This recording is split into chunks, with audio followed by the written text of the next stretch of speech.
The darkest moments in TV history. Oh! Nick Crowley be having them bangers, boy. There are traps, old cars, bedsteads, weaved, hidden depths. It's the perfect place for an accident. The On the 29th of June, 2025, a group of teenagers ventured into the Miriam River in Bacabal, Brazil, for a quick morning swim. But after several minutes in the water, the group started to realize that one of its members, 15-year-old Raisa, was no longer beside them.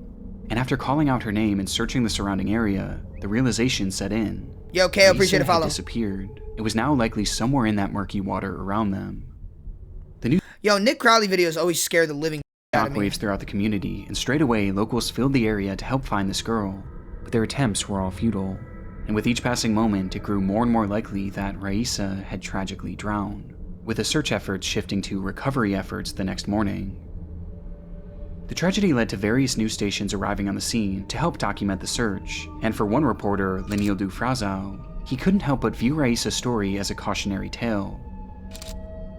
The Miriam River is particularly unassuming from the surface, which is exactly what made it so dangerous, since it carried with it an unexpectedly strong current and a bottom that was littered with sudden drop-offs, as even in shallow sections, one step could plunge you into the water without warning. As a result, tragedies like this had sadly happened here before, and for Lenildo, this was the perfect time to highlight the river's dangers, in the hope of preventing one from ever happening again. And he had a unique idea to help achieve. Rather than just explaining how dangerous the river was, Lenildo wanted to demonstrate it. And so he began to take off his shoes and his pants before entering the water, microphone in his hand. Pois justamente aqui, pessoal, nós vamos entrar agora para mostrar para vocês o local. Olha, a gente já vê que aqui a água é muito forte, ó. E vai descendo, ó. Yo, what is he doing? Vai descendo aqui, viu? Ó. The camera rolled as he waded into the river, at first going just to the depths of his knees, before the riverbed began to drop beneath him, sending the water all the way up to his chest. Então, pessoal, e ainda tem a correnteza. Aqui já, olha, ó, um passinho para frente, a água já tá praticamente. This happened, he spoke to the viewers at home about how unsafe this area could be, especially for unattended children who weren't strong swimmers. But even with most of his body now submerged, he wanted to take it even further in order to prove his point. And so he continued wading towards the gang, we believe center you. of the river, right in the direction of the noticeably fast-moving current, until suddenly... Olha, andei pouquinho aqui, ó. A água já tá acima do meu peito, para você ver a situação. Se eu andar pouquinho... He looking like Will Smith. Ó, vou andar mais. Ó a fundura aqui, ó. Ui.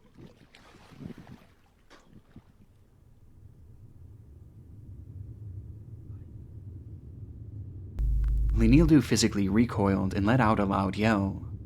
He stood there for a moment, anxiously glaring into the water, before telling his crew, "I think there's something down here underwater." Whatever he had touched in those murky depths didn't seem natural, with Lenildo describing it as being soft. And quickly, he made his way back to the shore, where he further explained why he was so shaken by the ordeal, admitting that what he stepped on felt like an arm.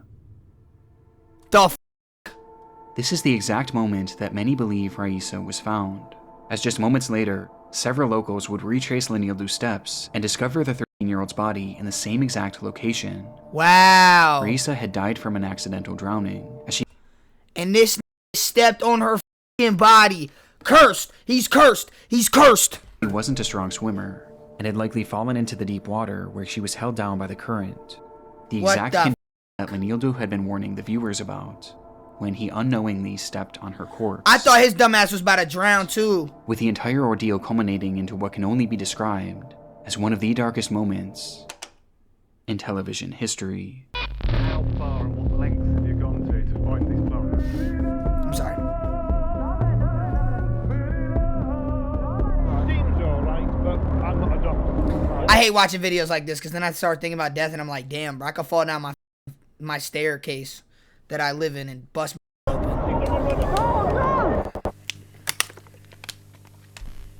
They're just like you and me, but together they are a source of endless fascination. And we'll conduct a rigorous scientific experiment into twin telepathy. Oh, little octopuses or armadillos.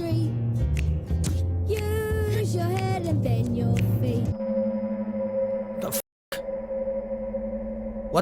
peculiar sight. As traffic flowed through one of the UK's busiest roadways, the M6, CCTV cameras captured two women walking down the narrow median, with a vehicle speeding past them on either side. These women were Sabina and Ursula Eriksson, 40-year-old identical twin sisters who grew up in, with Ursula eventually moving to the US and Sabina to Ireland. Just one day before this footage was taken, on May 16, 2008, Ursula had made the long flight to visit Sabina at her home in Dublin. But things got off to a troubling start when Sabina got into a verbal altercation with her husband and the father of her two kids, prompting both sisters to leave the house in the middle of the night without telling anyone. That's The next odd. morning, the sisters emerged in the city of Liverpool, where they visited a police station and reported that Sabina's kids were in danger and were unsafe in her husband's care. Law enforcement briefly looked into the matter, but ultimately they didn't seem all too concerned with the children's well-being, and rather they seemed more troubled by the women themselves. Their behavior was just somewhat off, so much so that shortly after leaving the station, they were kicked off a public bus for exhibiting erratic behavior, which some passengers found What does erratic mean? threatening. And after the altercation, this erratic behavior continued, as for unknown reasons, the pair began walking towards the M6, and then eventually right onto it, where we see them now. It defied any sort of logic, and put them in an extremely dangerous position, a position where one wrong move Yo, were they off? could lead to a horrific accident. And sure enough, that's exactly what would happen, though it was anything but accidental. Without warning, both women turned and then ran directly into the road, and for Sabina, directly into a car traveling in the fast lane. Immediately, local police were inundated with urgent calls about the ordeal, leading to a group of officers being dispatched to the scene. Did they just do a And double kill for coincidentally, themselves? The same group just so happened to have a camera crew following them. They agreed to kill themselves? As part of the show Motorway Cops. The show follows traffic officers as they handle their many daily encounters, ranging from mundane traffic infractions all the way to devastating tragedies. And this segment seemed destined for the latter. Lane 3 is obviously the fastest lane of the motorway. Anyone being hit, you're expecting serious injury, if not life-threatening. Despite the officers fearing the worst, however, when they arrived on the scene, they were met with a surprising sight.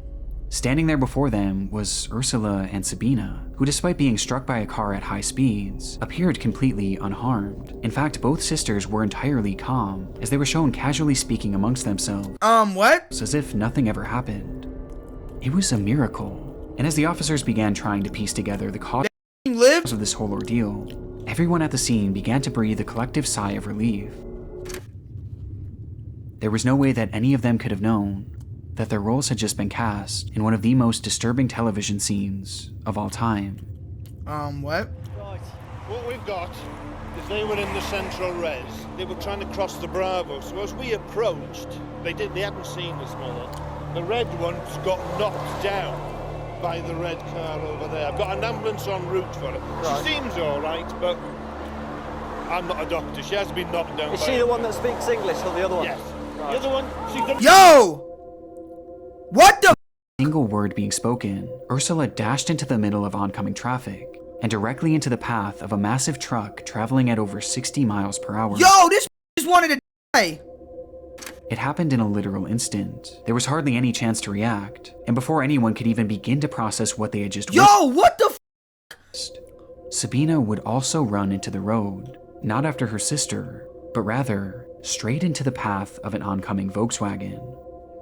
The other one, she's gonna run it. Oh no! Mike Alpha, we need ambulance. Senior officers to the scene, we've got 2 possible fatals.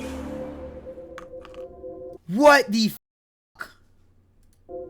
Within just seconds, this completely calm scene had turned to utter chaos, and both women were now lying on the pavement. Miraculously, they made the Volkswagen? both were still alive. Sabina was stable but knocked unconscious, while Ursula was in rough shape. Her legs had been pulverized by the truck, with paramedics describing them as looking as if they had exploded. And while she lay there on the pavement, she was wide awake and experiencing everything. Within seconds of receiving medical attention, Ursula began to cry out. But strangely, it wasn't in pain. Rather, she was yelling at the paramedics, cursing and even attacking them for trying to help her. Calm down. Calm down. Mine's very aggressive, spitting What the This like wanted to die? at me. Shouting things like, "I recognize you. I know you're not real. Come on, you've hit your head. Calm down. We are the police. We are the police. It was clear that she was suffering from some sort of delusion, but while officers had their hands full trying to subdue her, things were about to get even more hectic as Sabina started to regain consciousness. Whoa, whoa, whoa, whoa, whoa, whoa, whoa, whoa, whoa, whoa. She had been brutally struck by a car, as evidenced by the damage to the vehicle itself. But like Ursula, she also appeared almost entirely unfazed, as she stood up and began to scream to her sister, "They're going to steal your organs." One of the officers tried to hold her back, but Sabina resisted. Stay still. Oh! Oh, she's about to die. Eventually shoving the woman to the ground she's about to die. before once again taking off into oncoming. Who the f are these cops? Yo, who hired these ass cops to put her in handcuffs? She's obviously not mentally stable. You're over here wrapping her around in a saran wrap like she's a goddamn Chipotle meal. Traffic. No! Put the in handcuffs. Stay there. Calm down, calm down, calm down. Thankfully, this time the cars managed to avoid her, but it would take 6 officers to finally restrain her. Yeah, no, the UK's useless. And even with that many people, it was still a struggle, as her strength was unlike anything that they had seen in a woman her size. And with Sabina now subdued, the chaos finally over. In the following moments, Ursula was airlifted to a local hospital where she underwent an extensive, yet successful emergency surgery, while Sabina was shockingly found to have no injuries, which allowed her to be discharged into police custody after just 5 hours. She needs to be put under watch if she has suicidal thoughts. Where she was promptly arrested and sentenced to 1 day in prison for assaulting an officer, as well as trespassing on the motorway. And with both women these cops suck. now safe, one question burned at the forefront of everyone's minds. Why had the Eriksson twins done this? Well, the immediate theory was that this was all the result of drug use. But surprisingly, when given toxicology tests, no drugs or alcohol would be found in either of their systems. They were entirely sober during this ordeal, which left only one plausible theory, that this was all of some sort of mental breakdown, with both women somehow experiencing its effects at the same time. Today, this case is used as one of the most glaring examples of a psychological disorder known as folie à deux, in which one person suffering from delusions transmits said delusions onto a different person, leading to both people experiencing the same misconstrued version of reality. And while this is only a theory, it's clear that regardless of the how or why, these women were extremely mentally unwell during this event. In fact, during the TV program, an officer even mentioned that this could be a 136. Yeah. Is she under arrest, well, 136 if she is. Which is a code that allows law enforcement to hold people on account of their mental health to assure that they're safe to return to the public. But shockingly, not only did this never happen, but Sabina was released without ever being given a mental health assessment. Crazy. In fact, she was never so much as looked over by a mental health professional, and was instead released the very next day after the incident. On top of this, when she was released, she was given no information about Ursula's whereabouts or her condition, or even resources to help find her way home, leaving Sabina still mentally unwell and now stranded in an unfamiliar city, not knowing what happened to her sister. And sadly, she's gonna lose it. Her delusions were far from over. She up, didn't she? As she left the police station on the 19th of May, Sabina had nowhere to go, and so she began to wander, carrying her belongings in the same evidence bag that the police had given her earlier that day. Eventually, she would happen across 2 men walking their dogs, and as she stopped to pet them, Sabina asked the owners where the nearest hotel was. But seemingly recognizing that the woman wasn't well, one of the men, Glenn Hollenshed, offered to have her stay at his place, to which Sabina happily obliged. But once inside Hollenshed's home, Sabina began acting extremely paranoid, checking the windows constantly and believing that her cigarettes had been poisoned. Despite this though, Hollenshed was patient, and he helped her make calls around the area to track down Ursula, while making sure that Sabina was eating and drinking. The following day, Hollenshed was preparing dinner for Sabina when he stepped out of the house to ask his neighbor for tea, but just minutes after returning home with the bags, he would once again step out of the house, only this time, he was completely covered in blood, as he stumbled and screamed, "She stabbed me." As he collapsed to the ground, the neighbor rushed over to try and help, but the damage was already done. Hollenshed would let out one final soft whisper, saying, "Look after my dog for me," before breathing his final breath. For unknown reasons, in that house, Sabina had stabbed Glenn Hollenshed, and by the time law enforcement arrived, this is a crazy bitch. She was long gone, having fled the house with a hammer in her Bro, hand. this is a crazy which she used to strike her head repeatedly as she mumbled incoherently and walked down the sidewalk. Eventually, a man passing by tried to intervene, but Sabina immediately attacked, brandishing like this dead ass scaring me, chat. Like, I don't think you understand, like a roof tile that she had hidden in her pocket and using it to strike him on the head, nearly knocking him unconscious. Several minutes for police to finally catch up with her, but just like the day prior, she took off, leading to a chase that ended with Sabina being surrounded on a 40-foot tall bridge that passed over a highway, and recognizing that there was nowhere left for her to go, she jumped. Damn. Somehow, Sabina would cheat death once again. Wow. Yep, she's cooked. And despite suffering 2 broken ankles and a skull fracture, she was alive. She's cooked. And after a lengthy recovery, she was put on trial for the murder of Glenn Hollinshed, where she would never give a single comment as to why she did what she did, leaving her motive a total mystery to this day. And now she's gonna be in that prison killing more UK. Though it seems clear that it was at least partially a result of her delusions, with the defense pointing to Folie à Deux as a potential explanation. And in the end, it was deemed that Sabina was not mentally fit to make decisions at the time of the slaying. And ultimately, she was given a prison sentence of just 5 years. Wow! The most disturbing TV cases of all time. And for as shocking as it is on its own, what I find most chilling is the fact that these officers mentioned holding her for a psychiatric evaluation, which ultimately never happened. Is she under arrest, Logan? Well, 136 if she is. It was a massive oversight. In fact, it was so glaring that the police department allegedly contacted the show and asked them to remove this entire section. As if they had just followed through with that code 136, Sabina would have been held for longer than just one night, which meant that she not only may have been given the help she needed, but she also never would have had the chance to meet She wasn't getting the help she needed. I'm sorry. Glenn Hollinshed that fateful day. Since her release from prison in 2011, Sabina promptly disappeared from the public eye, and neither she nor Ursula has ever been heard from again, meaning we have no idea whatever happened to the Eriksson twins. They just simply tend to be making the same decisions at the same times. They're thinking in the same way.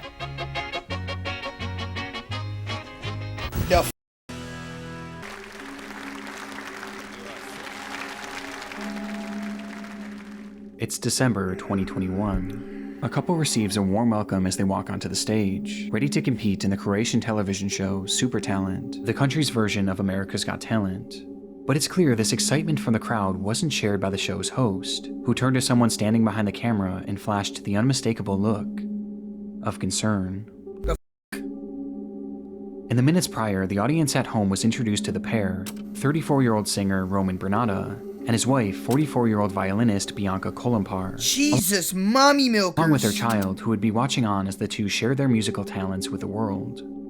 Oh, she definitely got talents. Lives, Roman was a professional goalkeeper for a local soccer team, while Bianca was a professional violinist with a doctorate in music.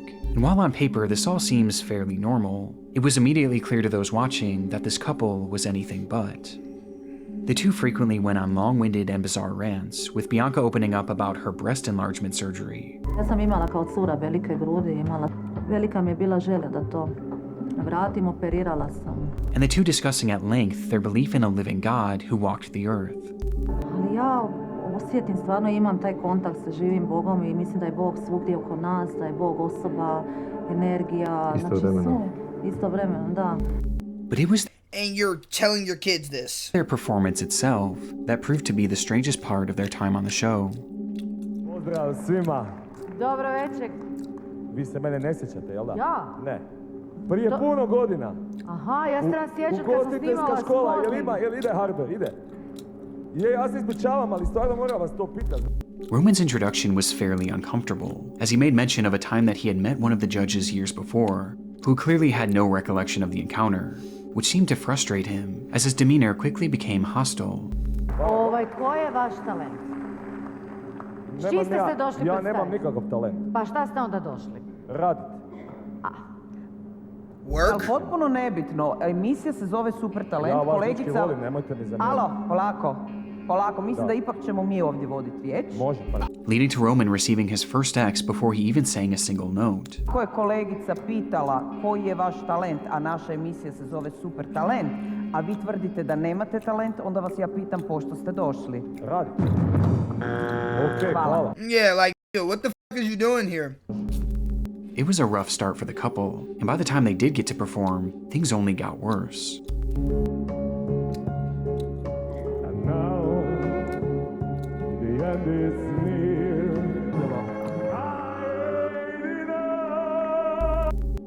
Admittedly, the couple didn't sound awful, but it was I'm about to say it wasn't that bad. Clear the judges were frustrated by Roman's demeanor, prompting all four of them to hit their ex, signaling the end of the couple's performance. Or at least they thought.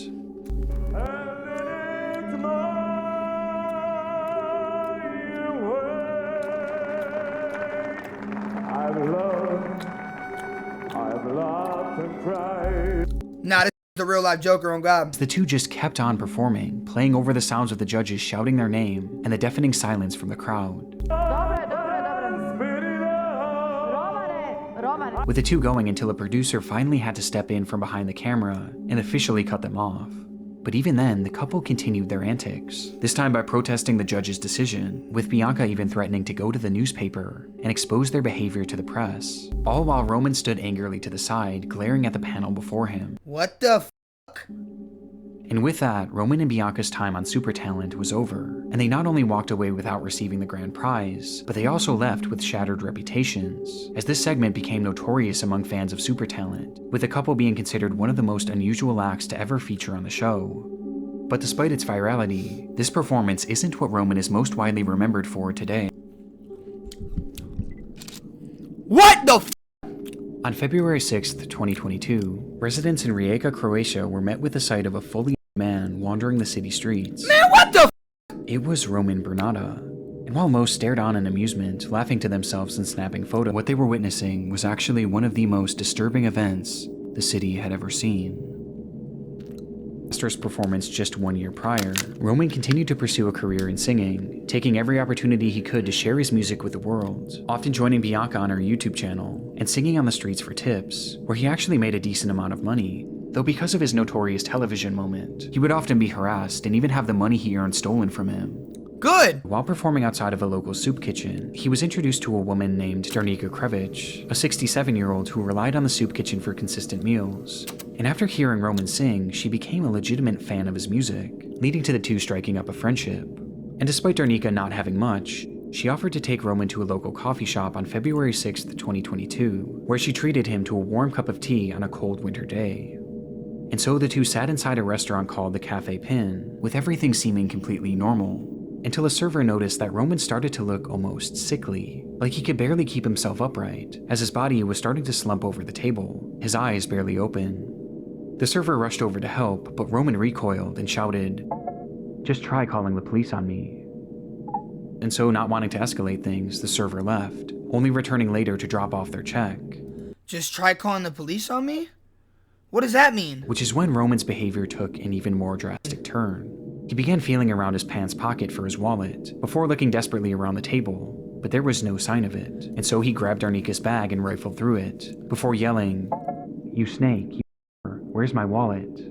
Though when he still couldn't find it in Darnika's bag, his anger turned to violence, as he stood up and rushed Darnika, grabbing her by the head and shaking her, screaming in her face, accusing her of being a thief.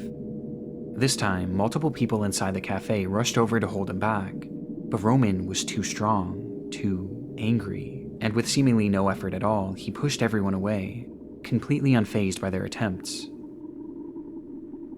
In that moment, no one could have was definitely off Roman. Darnika was entirely helpless. Unless Darnika him. So the crowd inside the cafe watched as Roman grabbed her by the neck and dragged her behind the bar, and then proceeded to kick, then stomp, and then jump directly on her, over and over again, each time landing on her head. It was a rage so demented that he actually began to smile a wide manic grin as he jumped and chanted, "Witch, die." Yo, this is actually f***ing crazy. After what felt like an eternity, Roman stopped, before sprinting out of the restaurant, leaving Darnika entirely unrecognizable and dead on the floor. The same floor where, just feet away, Roman's wallet lay. Oh, he was off. He'd fallen out of his pocket shortly before. He's so Outside, Roman removed his blood-soaked clothes and walked completely into the city center, much to the amusement of the passerbys who had no idea what he had just done, until eventually he made his way into a nearby police station and blankly stated, "I am not well." Yeah, no. This sentiment was true in so many regards. No hadn't been well for quite a long time. Since a young age, it's believed he had dealt with undiagnosed schizophrenia that had led to uncontrollable anger issues, before developing an alcohol and substance abuse problem that only exacerbated, and by the time he was an adult, Roman became so delusional that he believed he was a disciple sent from God to touch the world with his music, something that he eventually convinced Bianca of as well. So in their Super Talent episode, when Bianca mentioned their love for a living God that walked the earth, she was likely referencing Roman. Osjetim, stvarno imam taj kontakt sa živim Bogom I mislim da je Yeah, no. Bog svugdje oko nas, da je Bog osoba. He must have been given some good ass for her to believe that. Energija, znači istovremeno, da. Roman was severely unwell, and no one in his life was keeping him in check. In fact, those closest with him were only feeding his delusions, with all of his issues coming to a head on the day of the incident. And when he realized his wallet was gone, Roman rushed to assume that Darnika was the one who robbed him, perhaps as a result of having his money stolen frequently on the streets. But the sad reality was, in a sea of people trying to exploit and mock Roman, Darnika was one of the few who actually truly cared about him and legitimately believed in his talents. And yet, he killed her in one of the most evil ways imaginable, all over a simple misunderstanding that was entirely his fault.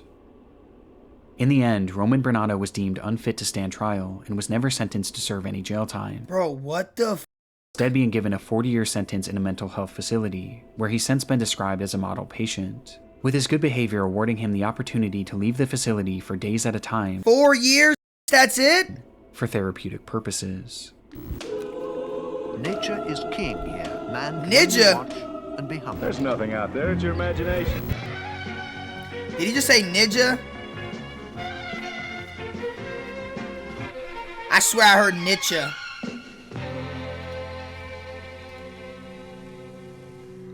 It was the start of yet another adventure for the crew of the television show Gardener's World.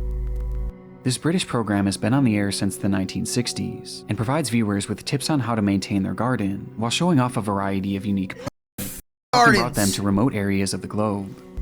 This particular episode was filmed on February 5th, 2020, in the Drakensberg mountain range of Lesotho, Africa, with the host, Nick Bailey, making the long journey to track down one specific flower. One species which grows wild all over the country and has been Oi, bruv. British gardeners for Do you want to see my beautiful flowers? This delicate flower would have been familiar with many of the show's viewers, as it was quite popular in the UK. But in this region, there existed a unique species that had only been seen a handful of times in the last century, since it only grew in one particular valley in this one particular mountain range. Its scientific name is the Gladiolus microcarpus, and there Isn't that, lotus? were two people who knew it better than anyone else. Rod and Rachel Saunders were well-renowned botanists who studied the world of South African flowers in depth, with their favorite being the gladioli, as they would spend days and even months on end roaming areas just like this. They made a movie about this? To learn everything they could about them, making them the perfect duo to help with the show. Why gladioli? There's so many different plant species in South Africa you could have picked. I think their beauty. Some of them are so exquisitely beautiful, you actually just want to sit down and cry when you see them. But even with their vast knowledge of this region, there was always an element of danger when traversing it. Its climate is often volatile, and conditions are known to turn on a dime, making safely navigating this area extremely difficult to downright impossible. This was apparent even on the day of filming as a dense fog had rolled in, and given the steep and rocky landscape, one wrong step could spell disaster. This didn't stop the crew from carrying onward though, as Rod and Rachel were relentless. I'm saying, who the cameraman though?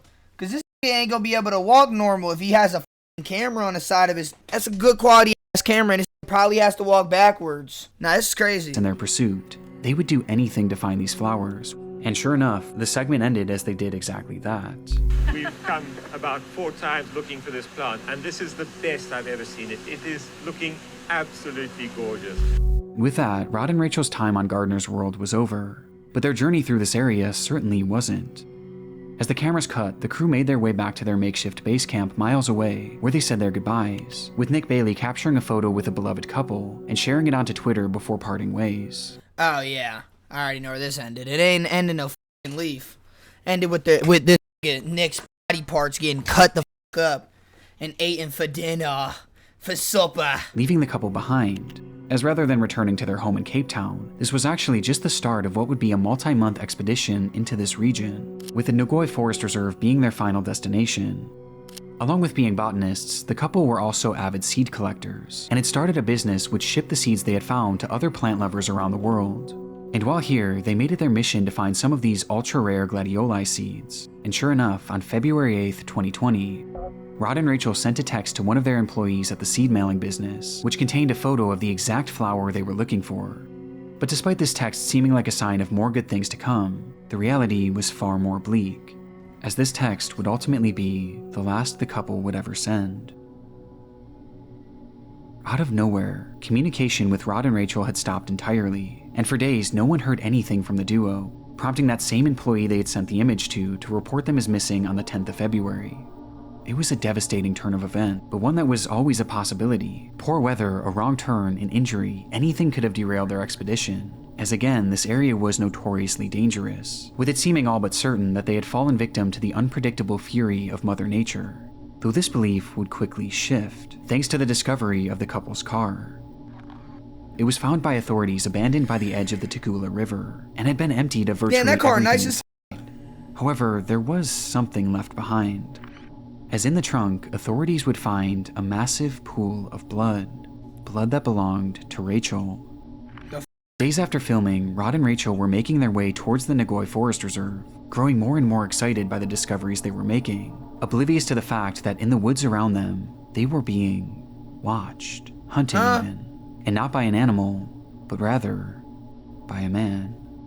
What the f***? His name was Saifundin Aslam Delvici. Oh my God. They got caught by ISIS. I heard about this. Yes, GG's, bro. A local of the area that the couple was traversing. And on February 9th, he allegedly sent a text to his wife, Bibi Patel, telling her that he had found a good target, and that he was now in pursuit, with said target being Rod and Rachel. No, Beast. Later that night, the couple made their camp and began to drift off in their tent, while Delvicio allegedly watched on, and once he was certain that they had fallen asleep, he made his move, approaching the tent, then tearing it open, and then standing above the couple.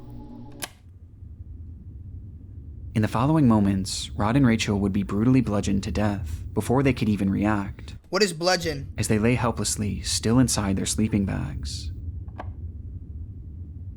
What the f? Messages indicate that Delvicio then enlisted the help of his wife Bibi, as well as his friend Musa Jackson, to help discard the bodies, using the couple's own car to transport them to the one place they were certain they would never be found. The Tugela River, as there was something about this stretch of water that they believed would make these bodies impossible to find. Crocodiles. And so they pulled up to the banks of the river as the crocodiles quietly watched on from a distance and dumped the bodies of Rod and Rachel into the water, where they were immediately devoured. They thought it was the perfect plan. However, it Bro, these is ruthless. Thankfully failed to What was the point of killing them? work as well as they had hoped. As in the following weeks, fishermen would happen upon both of the corpses, or at least what remained of them, as they were in such bad shape that it would take nearly 2 full months for them to be identified. What the fuck? As for why this attack happened, we still don't fully know, as the trial is still ongoing, with Delvicio proclaiming his innocence, which is why everything is alleged at the moment, but the evidence is damning. Messages on Delvicio's phone paint a clear picture that he was responsible for this, with his motive appearing to be religious differences between him and the Saunders, as well as money, as after the slayings, large sums of money were withdrawn from the couple's bank accounts, along with lavish purchases being made on their credit cards, with one of the Iraq version of the Menendez brothers. The receipts from the shopping spree being found inside of Bibi's purse. The evidence is almost impossible to deny, but while we wait for justice to be served, it's important to refocus on those who won't be here to see it happen. What the f? What the f? Rachel truly did nothing wrong. They were no, Nick. 2 incredibly wholesome people who were just trying to find and connect with the flower that it was promised for him by God. They loved so dearly. Yeah. While their interview days before their death is an undeniably dark television moment, it also serves as an incredible tribute, as one of the last things they ever did in their lives was share their love and passion for gladioli with the world, the flower that they ultimately gave their lives to find. Quite a trek to get here, and what an incredible treat to see such a special plant in such a niche environment. Thank you. You know what's crazy? I think we talked about this the other day, like murders in general, like shit like this. It's just like, it's one of those things, it's like, bro, why the f did it just just think like, yo, let me catch a body tonight and kill old innocent people. Shit don't make sense, bruh. Relax, bird, man, I think this is legit, nigga. 5-star dinners, 5 stars on my bitch, nigga. Band 10, fat shit up on my wrist. Band him, could've been anything I wanna get, nigga.